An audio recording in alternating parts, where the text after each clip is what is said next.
کئی سال ہو گئے بے اولادی میں جو پریشان تھے، بے اولاد تھے، الحمدللہ تعویذات عطاریہ کی برکت سے اللہ تعالیٰ نے ان کے مرض دور کر دیے۔ یہ اللہ تبارک و تعالیٰ کے کلام میں، نام میں طاقت بڑی ہے۔ تو بیماری، پریشانی یا مصیبت آ جائے، اس پر بے صبری کرنے کی بجائے ثواب پر نظر رکھے اور علاج کی تدبیر کرے۔ دعوت اسلامی کے مدنی ماحول کو اپنا لیں کہ انشاءاللہ تبارک و تعالی یا نہ صرف جسمانی امراض کا علاج ملے گا، انشاءاللہ تعالی روحانی امراض کا علاج بھی ملے گا۔ کتنے ہی ایسے گناہوں کے مریض جو کل تک گانے گاتے تھے آج نعتیں پڑھ رہے ہیں، جو کل تک گالیاں بکتے تھے آج درود پاک پڑھ رہے ہیں۔ کئی ایسے نوجوان جو جمعہ تو جمعہ عید کی نماز نہیں پڑھتے تھے آج مصلی امامت پر کھڑے نظر آ رہے ہیں۔ وہ جو کل تک گلیوں بازاروں میں بے حیائی کے کام کرتے تھے آج فجر کی نماز سے پہلے صدائے مدینہ لگا کے لوگوں کو نماز کے لیے جگاتے نظر آ رہے ہیں۔ وہ کل تک جو بے حیائی کے اڈوں پہ جانے کے شوقین تھے وہ آج ساری رات آنسو بہا کر مدینے کی یاد میں روتے نظر آ رہے ہیں۔ وہ کل تک جو ماں باپ کو گالیاں دیتے تھے آج ماں باپ کے ہاتھ پاؤں چومنے والے نظر آ رہے ہیں۔ وہ کل تک جو غلط کاموں کی طرف بھاگے چلے جا رہے تھے آج نیکی کی دعوت دیتے نظر آ رہے ہیں۔ وہ جو شرابوں کے اڈوں پہ جاتے تھے آج الحمدللہ نیکی کی دعوت کے اجتماعات میں آ رہے ہیں۔ یہ دعوت اسلامی کے مدنی ماحول میں کمپلیٹلی ان کا اسکول آف تھاٹ چینج کر دیا۔ ان کے جسم کے اندر کے جو معاملات تھے، وہ دل کی جو کیفیتیں تھی وہ بدل تھی، وہ دل کی جو سیاہی تھی وہ مٹا دی، دل کی جو شکاوت تھی، سختی تھی وہ مٹا دی۔ کیسے کتنے ایسے نوجوان جو خود آ کر بیان کرتے ہیں کہ میں زندگی میں کبھی گناہوں پر نادم ہو کر نہیں رویا تھا، کبھی میں زندگی میں گناہوں پر شرمندہ ہو کے نہیں رویا تھا، دعوت اسلامی کے اجتماع میں آیا یا دعا میں شرکت کی، الحمدللہ عز و جل میری آنکھوں سے آنسو جاری ہو گئے۔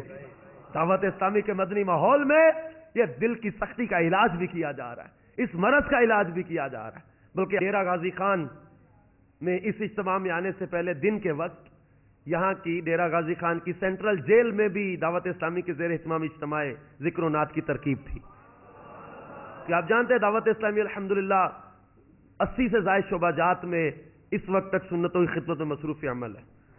انہی میں ایک شعبہ ہمارا مجلس جیل خانہ جات بھی ہے جس میں دعوت اسلامی قیدیوں کی اصلاح و تربیت کے لیے الحمدللہ ان کو نیکی کی دعوت پیش کرنے میں مصروف عمل ہے۔